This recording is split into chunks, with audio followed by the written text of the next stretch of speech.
Hello everyone, नमस्ते। मैं कीर्ति शर्मा आप सभी का पाथ ऑफ ज्ञान में स्वागत करती हूँ।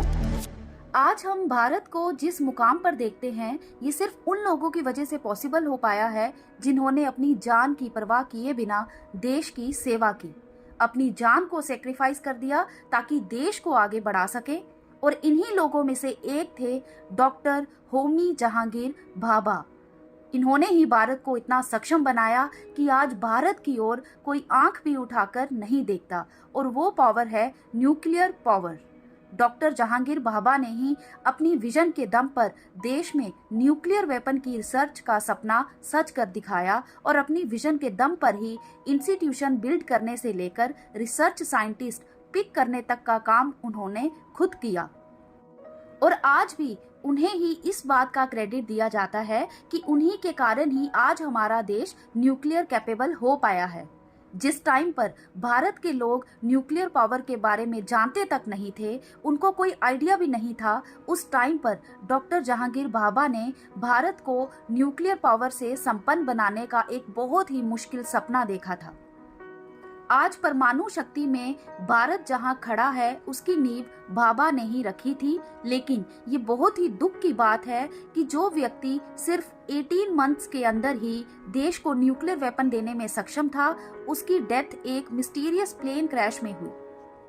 और हैरान कर देने वाली बात तो ये है कि उनकी डेथ के कुछ ही दिन पहले इंडिया के second prime minister Shri Lal Bahadur Shastri ji की डेथ भी अनएक्सप्लेन्ड सर्कमस्टांसेस में हुई थी। कई एक्सपर्ट्स डॉक्टर होमी भाभा और लाल बहादुर शास्त्री की डेथ को लेकर एक कॉन्स्पिरेसी की ओर इशारा करते हैं, जिसमें यूएस की CIA जैसी ऑर्गेनाइजेशंस भी शामिल हैं।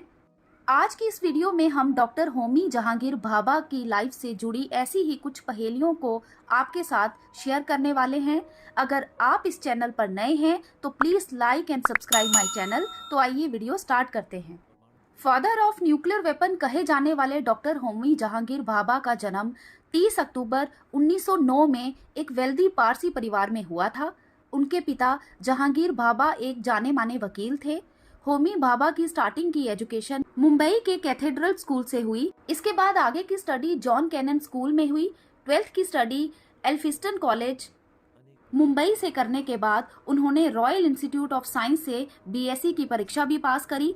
साल 1927 में होमी भाभा आगे की स्टडी के लिए इंग्लैंड चले गए और वहां उन्होंने कैम्ब्रिज यूनिवर्सिटी से मैकेनिकल इंजीनियरिंग की स्टडी की।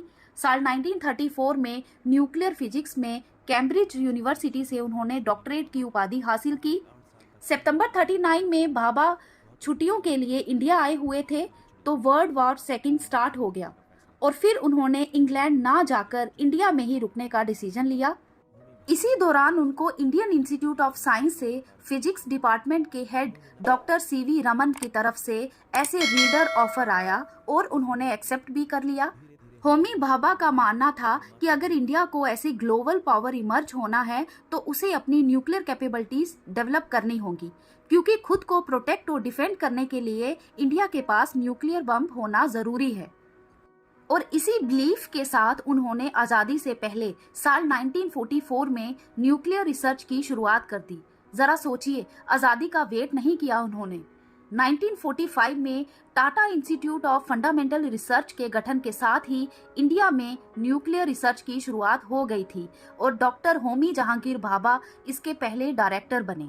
डॉक्टर भाभा को भारत के न्यूक्लियर प्रोग्रामिंग का जनक माना जाता है, क्योंकि वो 2 renowned institutes Tata institute of fundamental research और ट्रॉम्बे एटॉमिक एनर्जी एस्टेब्लिशमेंट के संस्थापक भी थे।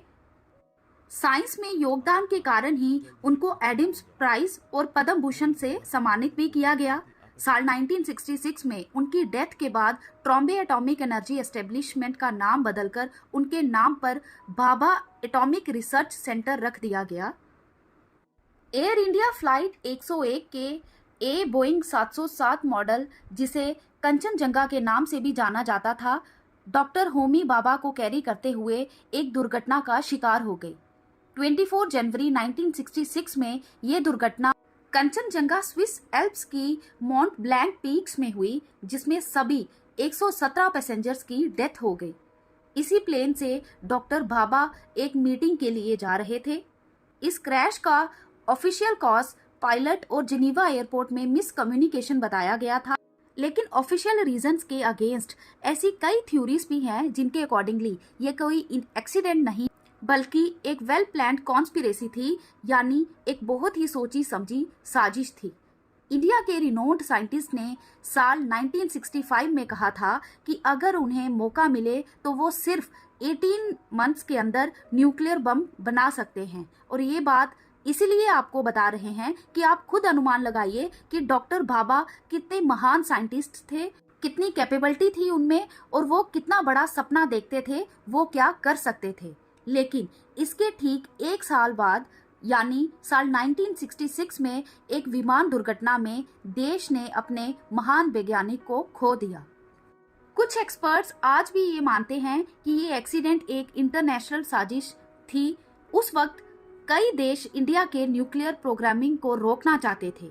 एक थ्योरी के अकॉर्डिंगली इस कॉन्स्पिरेसी में यूएस की CIA का हाथ था, जो कि नहीं चाहती थी कि इंडिया एक न्यूक्लियर पावर नेशन बने। इस प्लेन क्रैश से कई ऐसे सवाल जुड़े हुए हैं जिनका आंसर अभी तक नहीं मिला है। डॉक्टर होमी भाभा इंडिया को एक सेल्फ सफिशिएंट पावर नेशन बनाना चाहते थे। उनके जीते जी तो ये पॉसिबल नहीं हो पाया, बट हाँ 18 मई 1974 को उनका सपना पूरा हुआ जब इंडिया ने स्माइलिंग बुद्धा के नाम से पोखरण में अपना पहला एटॉमिक टेस्ट हासिल करने में कामयाबी हासिल करी। ये इंडिया की न्यूक्लियर पावर का पहला सार्वजनिक प्रदर्शन था। 11 मई और 13 मई 1998 को भारत ने पोखरण में ही दूसरा परमाणु परीक्षण भी किया।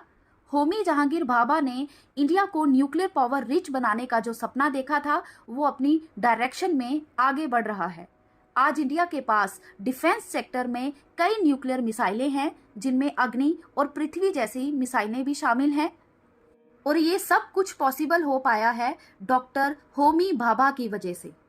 तो ये थी इंडिया के महान साइंटिस्ट डॉक्टर होमी भाभा की कहानी। आज की ये वीडियो आपको कैसी लगी प्लीज हमें कमेंट करके जरूर बताएं और ऐसी ही इंटरेस्टिंग वीडियोस के लिए please like, share and subscribe my channel. Thank you so much.